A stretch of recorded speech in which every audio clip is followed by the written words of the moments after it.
Hello everyone, in this video we're discussing how to restore power in your Hummer H2 engine. We're working on an LS 6.0. This is a 2005 H2. Let's dive in, alright? We're going to start from the left, work our way to the center, and finish up with the fuses and battery. First step, you want to take a look at your air filter. Now I've got a cold air intake on this one. However, if you have the stock one, you're going to have to take two screws off, change out the air filter. In all likelihood, it's never been changed. Clean that out, and we're going to move along to the mass airflow sensor right here. You're going to take this off, you're going to clean it off. It's a grate behind it. It's like a metal grate. What happens over time is that it turns black, carbon, dust, road grime, whatever you want to call it, comes through the air filter and attaches to the mass airflow sensor.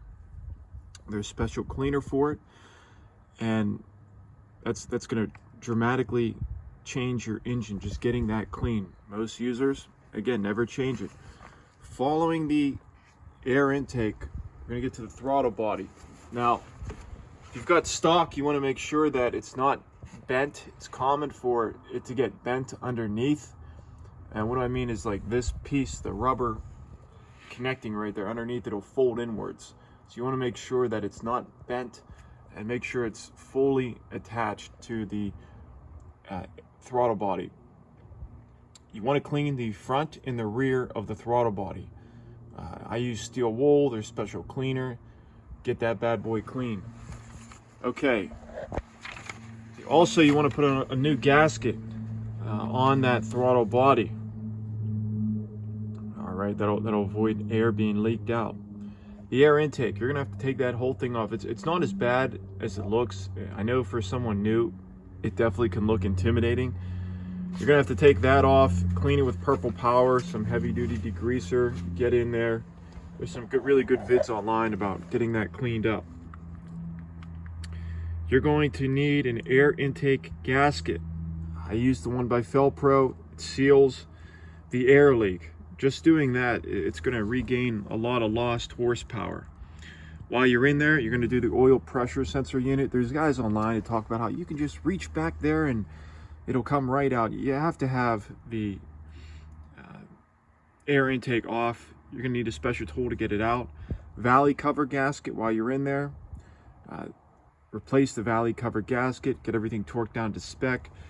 Regards to NOx sensors, if you don't have any issues with them, don't mess with them. I've made a video on my channel about those. Go check out that video for reference. Valley covers, okay, your valley covers, you've got one on the driver's side, here we've got the passenger side.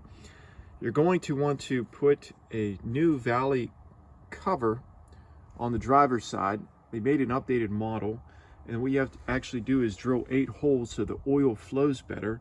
And I recommend drilling holes on the passenger side as well. In the aluminum, you'll see what I mean online. There's some really good videos on that. Any seals, there's that little black seal right there, it's a ring, those will need replaced.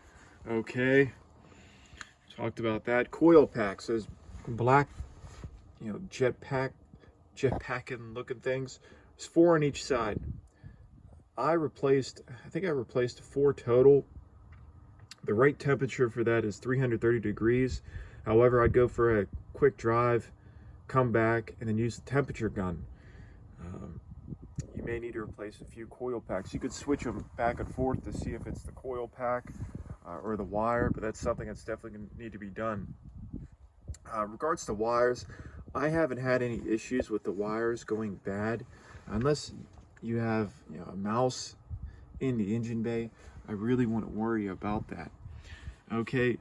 Fuel injectors, you're going to take the fuel injector bar off. You're going to have to send your fuel injectors in to get cleaned.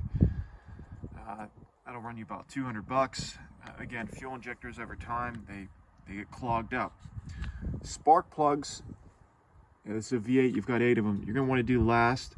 And I really want to add to that when you're changing the spark plugs on this vehicle, you're going to be putting a lot of power back into the vehicle. If you've got a higher mileage H2, it may lead to transmission failure, because the vehicle's been running on super low power, and then you're pumping all this power into it. So be aware when you're doing this upgrade, fixing your LS engine, especially if you got a higher mileage H2, because these transmissions have a defect. The 4L60 700R4 4L65E line of transmissions have a defect. You might be looking at transmission failure. These two lines right here, this one right here, I've talked about that. There's one here. Let me come over real quick. I've talked about this in another video. But again, these two hoses right here, you're going to want to change these, okay, as well. Running a, let me see if I have it up. All right, this piece right here, this is actually for motorcycles, but you can get this top engine GM cleaner and do a piston soak. And I run it right through here. Okay. In regards to how much I ran, let's see, I think last time I did 16, so I did like 20 or 24. I really don't know what the max you can run through is, because I don't want to, do some type of hydro lock or some crazy situation. Okay, your belts, just putting on new belts changed the whole dynamic of the pedal. Super helpful. Tensioner pulley, idler pulley. Where's he hiding out? Over on that side. Again, getting those belts cleaned up. All right, coming over. I'd recommend doing all of this. Again, this is a H2 project vehicle. Okay, fuses. These are fuses. These are called relays. These come out. All right. If you didn't know that, don't feel like a noob. I didn't know these came out. So what happens over time is these things, they get hot and it'll look like a coffee stain. So definitely change these out. I actually keep a couple in my car just to keep on hand, but something you definitely want to look into. Check your fuses, check your relays, people. Very important. Battery. A lot of these H2s have weak batteries. My research indicated this is the best battery you could buy, Odyssey Extreme. This is a large electrical system in this vehicle, and you want to make sure you get as much power as you can get. So definitely, you might want to look into getting a better battery, especially if you live in a colder climate. So right now, if you've stuck with me, you've got an idea of what you need to get done to your H2 in regards to restoring engine performance. So good luck.